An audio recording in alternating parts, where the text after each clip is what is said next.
आप गुरु हो करके सभी शिष्यों को गुरु बनाए हैं। जो हमारे सामने साहब आए हैं इलाहाबाद से, हम सबों को देख करके ही पता चलता है कि कैसे गुरु के शिष्य हैं।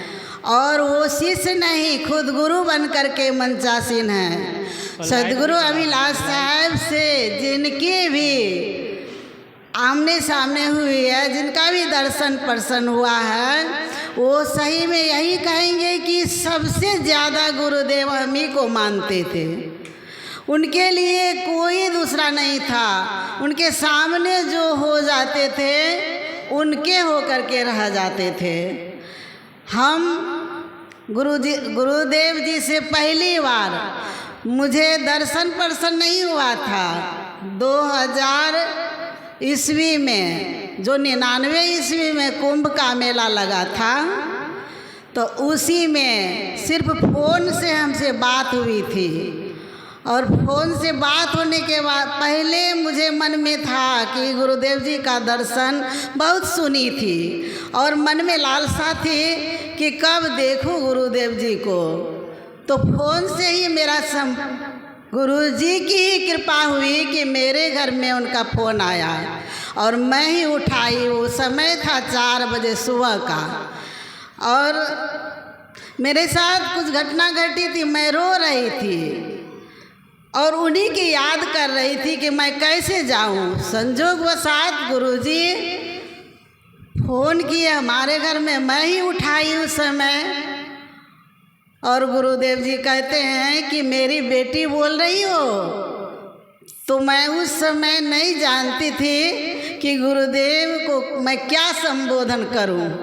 तो हमने कहा, बाबा मैं आपके पास आना चाहती हूँ, मुझे बहुत तड़पन है आपको देखने का और मैं आना चाहती हूँ। गुरुदेव जी पहली शब्द में हमें कहे थे कि बेटा इस संसार में कौन किसका है, तू आ जाओ, मैं भी तुझे देखना चाहता हूँ।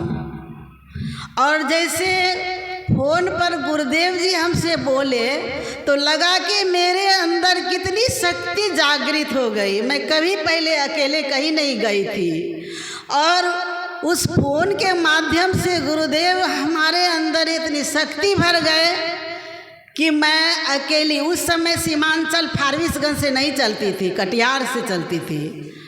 और गुरुदेव जी ही मुझे टिकट का जो है किस बोगी में, किस गाड़ी में, किस नंबर से, ये 2000 ईस्वी की बात है, और कहे बेटा इसमें तुम टिकट बना लो और आ जाओ, अकेले तुम मेरे पास आ जाओ, मेरे शिष्य यहाँ से जा कर के स्टेशन से तुम्हें ले कर के आ जाएंगे।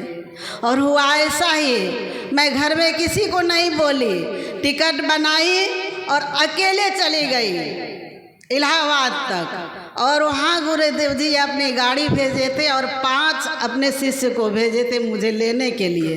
गुरुदेव जी कह दिए थे कि बेटा देख लेना, जो सफ़ेद वस्त्र में जो हमारे शिष्य होंगे वहाँ तुम आ जाना। और मैं उतरी गाड़ी से, तो उन लोगों को तो पता था ही कि मैं किस बोगी में बैठी हूँ।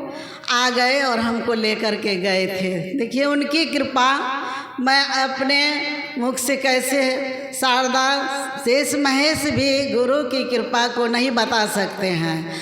मैं उनकी सरलता के बारे में, जब मैं वहाँ गई गुरुजी का दर्शन प्रसन्न हुआ। और उसके बाद से दुर्गा पूजा, दिवाली, दशहरा, 15 अगस्त, यानी किसी भी पर्व में वैसे भी जब मुझे मन करता था मैं चली जाती थी और गुरुदेव जी के पास जाती थी। तो मुझे न खाने पीने की भूख रहती थी, कुछ नहीं। गुरुदेव जी के बरामदे पर गुरुदेव जी का फाटक लगा हुआ होता था और मैं वहाँ उस फाटक के पास नीचे बैठ जाती थी। मुझे लगता था कि मैं अपने आसन में न जाऊँ। जब गुरुदेव फाटक खोलते थे तो देखते थे, बाबली तुम यहीं बैठी हुई है, तुझे भूख प्यास, सोना उठना बैठना कुछ नहीं है, मैं अपने मन में कहती थी गुरुदेव जी इतने उम्र हो गए, बहुत खाई पी सोई, लेकिन मैं क्या चाहती हूँ मुझे पता नहीं है गुरुदेव जी, और मुझे यहीं बैठ करके मुझे संतोष होता है। और उसके बाद जब गुरुदेव जी आते थे प्रवचन में तो जो बोलते थे गुरुदेव जी, मैं जो सोचती थी, मैं जो पूछना चाहती थी गुरुदेव जी से, वही वो बताते थे उस समय। और इस तरह से मैं गुरुदेव के पास जाते आते मैं रुकी नहीं और आज तक भी जा रही हूँ। एक बार की बात कह रही हूँ कि ध्यान शिविर के समय में ही 15 अगस्त का समय पड़ा था, तो पानी भी बरस रही थी, उनकी सरलता देखिए। तो हम लोग पीछे पीछे आ रहे थे, गुरुदेव जी आगे आगे आ रहे थे। और वहाँ जो लोग गए होंगे जानते होंगे 15 अगस्त का झंडा जहाँ फहराया जाता है और गुरुदेव जी का निवास रोड पार करके इधर बाले हाता में है। जब गुरुदेव जी आने लगे वहाँ से तो सभी संत उसके पीछे पीछे, हम लोग भी हैं।